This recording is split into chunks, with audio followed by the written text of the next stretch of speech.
नमस्कार दोस्तों, आज जो हम अध्याय करने जा रहे हैं उसका नाम है जैव प्रक्रम। आज हम इसका दूसरा भाग करेंगे। तो चलिए जानते हैं कि इस भाग में हम क्या क्या जानने वाले हैं। सबसे पहले हम बात करेंगे पोषण की और उसके बाद हम बात करेंगे स्वपोषी पोषण की और विषमपोषी पोषण की। जैसा कि हम जानते हैं, इससे पहले वाले जो वीडियो था उसके अंदर हमने जाना था कि जैव प्रक्रम क्या होते हैं और उसमें हमने 4 तरीके के जैव प्रक्रम पढ़े थे। पोषण उन्हीं में से एक प्रक्रम है। चलिए जानते हैं कि पोषण होता क्या है। शरीर में क्रम की स्थिति के अनुरक्षण करने के लिए हमें ऊर्जा की आवश्यकता होती है।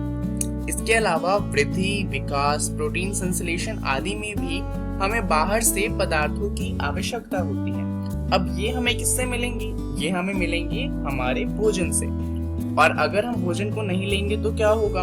हमारे शरीर की वृद्धि, विकास और प्रोटीन संश्लेषण या फिर जो भी चीजें हैं वो होना रुक जाएंगी और उससे क्या होगा? हमारे शरीर में जितनी भी कोशिकाएं हैं वो सारी की सारी मर जाएंगी और इसी से हमारा जो शरीर होगा वो भी मर जाएगा। तो पोषण एक बहुत ही ज्यादा महत्वपूर्ण प्रक्रम है। तो चलिए जानते हैं कि आखिर इस प्रक्रम में होता क्या है और ये प्रक्रम होता किस तरीके से है। दरअसल पोषण के 2 तरीके होते हैं। एक होता है स्वपोषी पोषण। ये होता है पेड़ पौधों में, क्योंकि ये पेड़ पौधे जो होते हैं वो अपना भोजन स्वयं बना सकते हैं। स्वपोषी पोषण का मतलब ही होता है कि जो अपना भोजन स्वयं बना सके। दूसरा होता है विषमपोषी पोषण।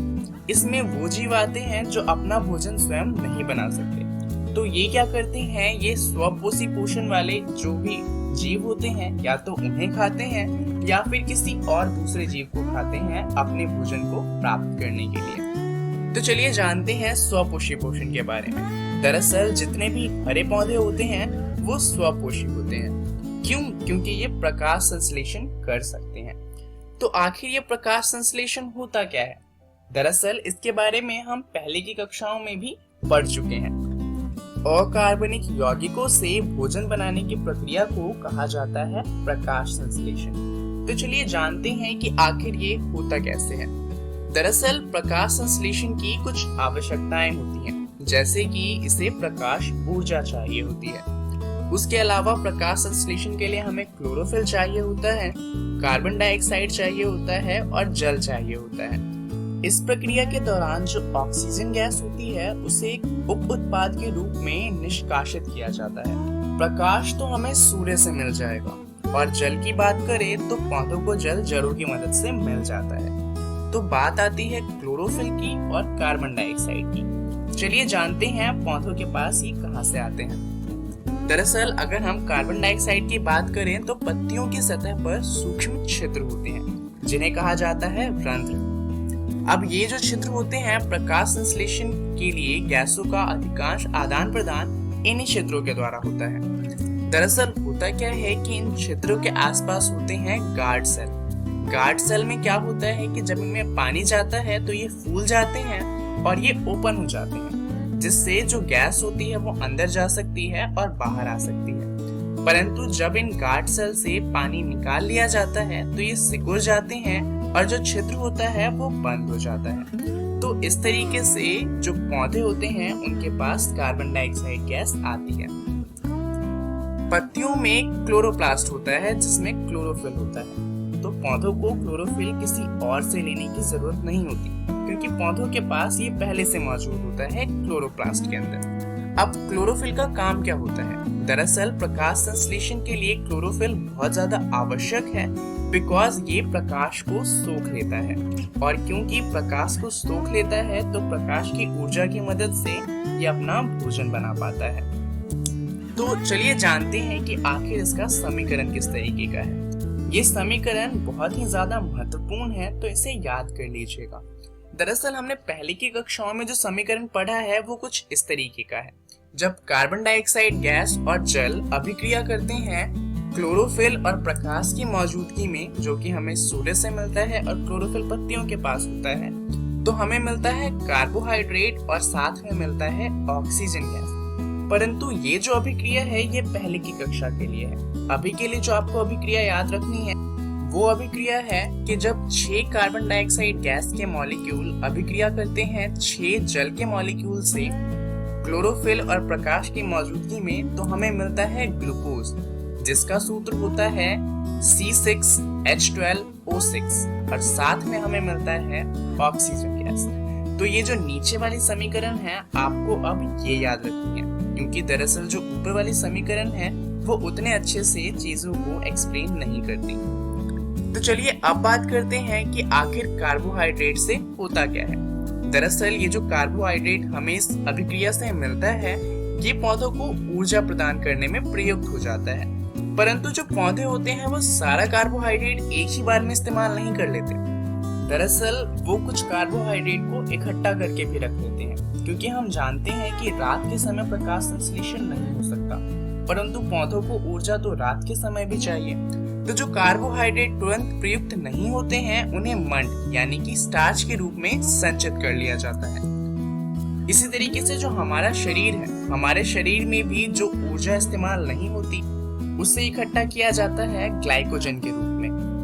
चलिए अब बात करते हैं विषमपोषी जीवों के बारे में कि आखिर विषमपोषी जो पोषण होता है वो किस तरीके से होता है। विषमपोषी जीव स्वपोषी जीव पर प्रत्यक्ष या अप्रत्यक्ष रूप से निर्भर करता है।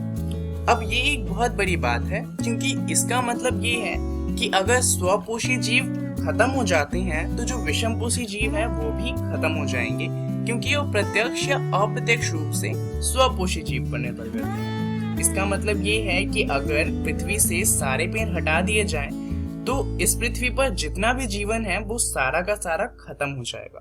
अब हम ये तो जानते हैं कि हम पौधों से अपना खाना प्राप्त करते हैं, जैसे कि चावल, गेहूं, ये सब हमें पौधों से मिलता है। पर कोई कह सकता है कि हम तो बकरियों को भी खाते हैं, पर बकरियों तो पौधों पे नहीं उगती, इसका मतलब हम बकरियों को खाकर जीवित रह सकते हैं।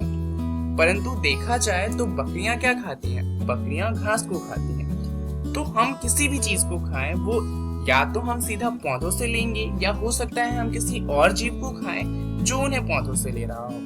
तो एट द एंड जितनी भी चीजें होती हैं वो सब हमें पौधों से ही मिलती हैं, और इसलिए जो विषमपोषी जीव होते हैं वो स्वपोषी जीव के बिना जीवित नहीं रह सकते। विषमपोषी जीव जटिल यौगिकों को सरल यौगिकों के रूप में तोड़ते हैं और ऊर्जा प्राप्त करने के लिए उनका उपभोग करते हैं। दरअसल ये जो विषमपोषी पोषण होता है ये होता है 3 तरह का। एक होता है मृतोपजीवी, दूसरा होता है परजीवी और तीसरा होता है होलोजोइक पोषण।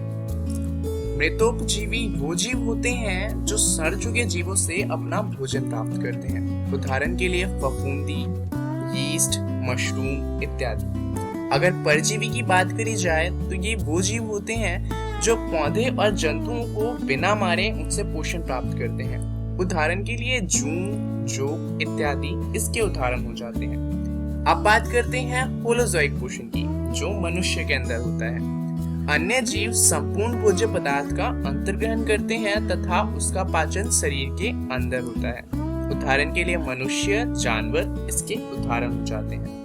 अब अगर हम अमीबा में पोषण की बात करें तो अमीबा एक कोशिकीय जीव है। इसके अंदर एक ही कोशिका होती है जो भोजन को खाती भी है, उसे पचाती भी है और उससे ऊर्जा भी ग्रहण करती है। वहीं अगर हम मनुष्य जैसे जीवों की बात करें तो उनके पास काम बटा हुआ होता है, जैसे कि हाथ का इस्तेमाल होता है खाना खाने के लिए, मुंह से हम खाने को चबाते हैं और आमाशय में खाना पचाया जाता है। अब अगर हम अमीबा की बात करें तो अमीबा कोशिकीय सतह से उंगली जैसे अस्थायी प्रवर्ध की मदद से भोजन ग्रहण करता है, जैसा कि आप यहाँ पर देख सकते हैं। यह प्रवर्ध भोजन के कणों को घेर लेता है तथा संगलित होकर खाद्य रिक्तिका को आप यहाँ पर देख सकते हैं। खाद्य रिक्तिका के अंदर जटिल पदार्थों का विघटन सरल पदार्थों में किया जाता है और वे कोशिका द्रव्य में विस्तृत हो जाते हैं, और इस तरीके से अमीबा का पोषण पूरा होता है। तो चलिए जानते हैं इस वीडियो में हमने क्या क्या सीखा।